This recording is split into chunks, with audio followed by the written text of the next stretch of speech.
वैज्ञानिक पद्धति। सामाजिक अनुसंधान में अनुसंधान करते समय वैज्ञानिक पद्धति का प्रयोग किया जाता है।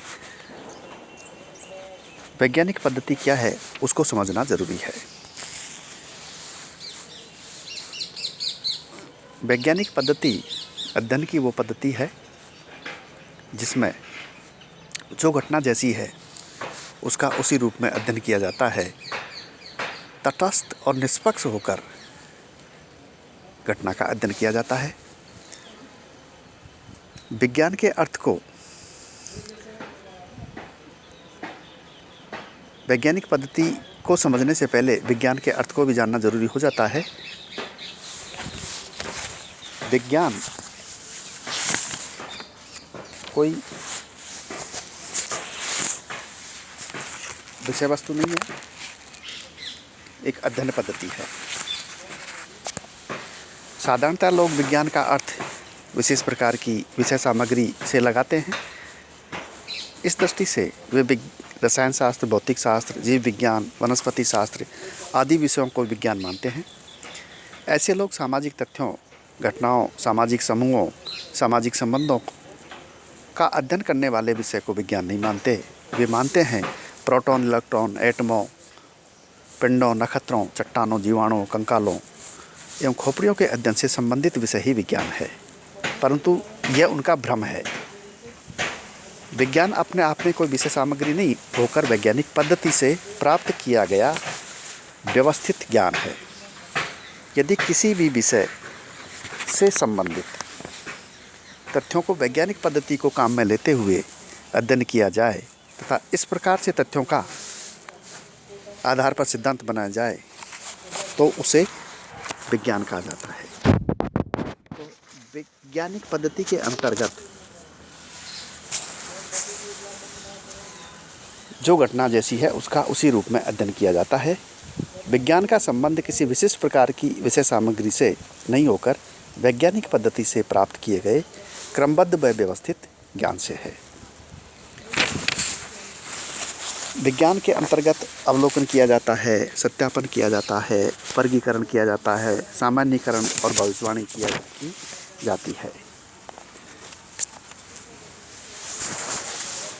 विज्ञान के अर्थ को समझ लेने के पश्चात अब यह जानना आवश्यक है कि वैज्ञानिक पद्धति किसे कहते हैं, वह क्या है, इसकी सहायता से अध्ययन कैसे किया जाता है। साधारणतः उस पद्धति को वैज्ञानिक पद्धति कहा जाता है जिसमें अध्ययनकर्ता तटस्थ एवं निष्पक्ष रहकर किसी विषय, समस्या या घटना का अध्ययन करता है। इस हेतु वह अवलोकन करता है, प्रश्नावली, अनुसूची या किसी अन्य प्रविधि की सहायता से तथ्य संकलित करता है, उनका वर्गीकरण एवं सारणीयन करता है, विश्लेषण एवं व्याख्या करता है, कार्य कारण संबंधों का पता लगाता है, सामान्यीकरण करता है, वैज्ञानिक निष्कर्ष निकालता है, नियमों व सिद्धांतों का प्रतिपादन करता है, उनका सत्यापन करता है। इससे उसकी पूर्वानुमान या भविष्यवाणी करने की क्षमता बढ़ जाती है।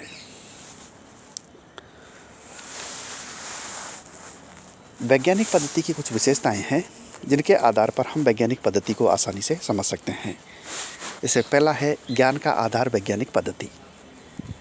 मूर्त और अमूर्त सामाजिक तथ्यों के अध्ययन के लिए समाज विज्ञान विभिन्न वैज्ञानिक पद्धतियों का प्रयोग करते हैं। उदाहरण के रूप में ज्ञान प्राप्त करने या तथ्य एकत्रित करने हेतु समाज मिति, अवलोकन पद्धति, अनुसूची अथवा प्रश्नावली पद्धति, सामाजिक सर्वेक्षण पद्धति, वैयक्तिक जीवन पद्धति, सांख्यिकी पद्धति, साक्षात्कार पद्धति, ऐतिहासिक पद्धति आदि का प्रयोग किया जाता है। इनमें से एकाधिक पद्धतियों को काम में लेते हुए सामाजिक घटनाओं का अध्ययन किया जाता है। दूसरा है अवलोकन द्वारा तथ्यों को एकत्रित करना। वैज्ञानिक पद्धति के अंतर्गत तथ्यों के संकलन हेतु अध्ययनकर्ता प्रत्यक्ष निरीक्षण और अवलोकन करता है।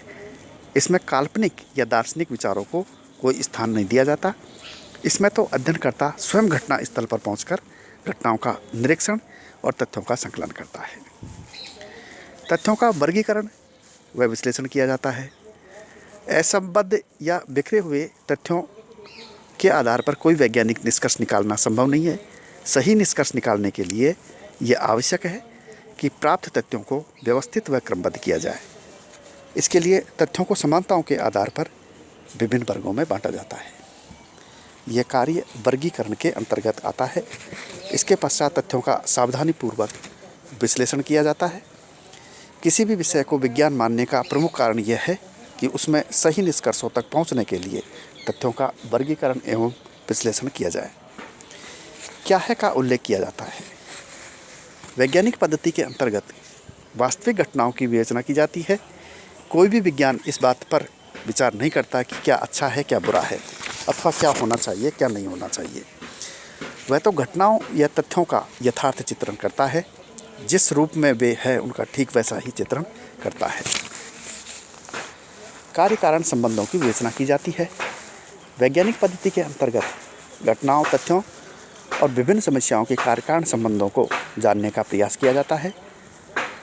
विज्ञान तो किसी घटना या समस्या के पीछे छिपे कारणों की खोज करता है। सिद्धांतों की स्थापना की जाती है। वैज्ञानिक पद्धति की सहायता से कार्य कारण संबंधों की विवेचना की जाती है। तथ्यों या घटनाओं के पारस्परिक संबंध ज्ञात किए जाते हैं। वर्गीकरण या विश्लेषण किया जाता है और फिर सामान्य निष्कर्ष निकाले जाते हैं। इन निष्कर्षों के आधार पर ही सिद्धांत या वैज्ञानिक नियम बनाए जाते हैं। सिद्धांतों की पुनर्परीक्षा संभव है। समाज विज्ञान भी भौतिक शास्त्र या रसायन शास्त्र के समान अपने सिद्धांतों या नियमों की परीक्षा व पुनर्परीक्षा करने में भी संभव है। सिद्धांत सार्वभौमिक होते हैं। समाज विज्ञान वैज्ञानिक पद्धति को काम में लेते हुए जिन सिद्धांतों का प्रतिपादन करते हैं वे सार्वभौमिक प्रकृति के होते हैं। इसका तात्पर्य यह है कि यदि परिस्थितियां समान रहे तो समाज विज्ञानों में विकसित सिद्धांत विभिन्न समाजों और कालों में खरे उतरते हैं।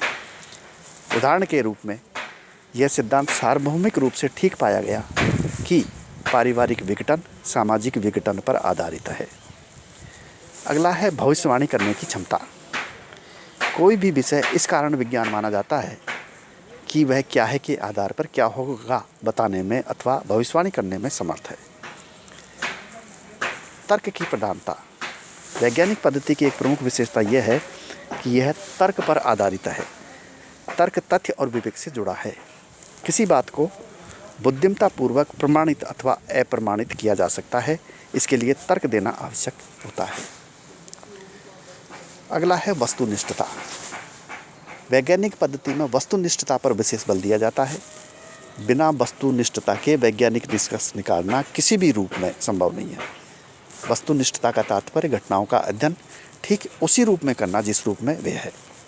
कहने का तात्पर्य यह है कि वैज्ञानिक पद्धति का प्रयोग करते हुए अध्ययनकर्ता को प्रत्येक स्तर पर इस बात की विशेष सावधानी रखनी होती है कि उसके स्वयं के पूर्वाग्रह विचार भावनाएं पक्षपातपूर्ण दृष्टिकोण अध्ययन में बाधक नहीं बन जाए। उसे तो पूर्णतः निष्पक्ष होकर तथ्यों या घटनाओं का यथार्थ चित्रण करना है। निष्कर्ष निकालने हैं। प्राकल्पना की सत्यता और असत्यता को प्रमाणित करना है। तो ये कुछ वैज्ञानिक पद्धति के बारे में मैंने आपको बताया।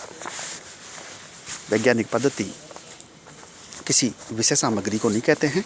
ये अध्ययन का एक तरीका है, अध्ययन की एक पद्धति है जिसका प्रयोग करके हम किसी भी विषय का अध्ययन निष्पक्ष रूप से कर सकते हैं और अध्ययन करके हम सार्वभौमिक प्रकार के सिद्धांतों की स्थापना कर सकते हैं। धन्यवाद।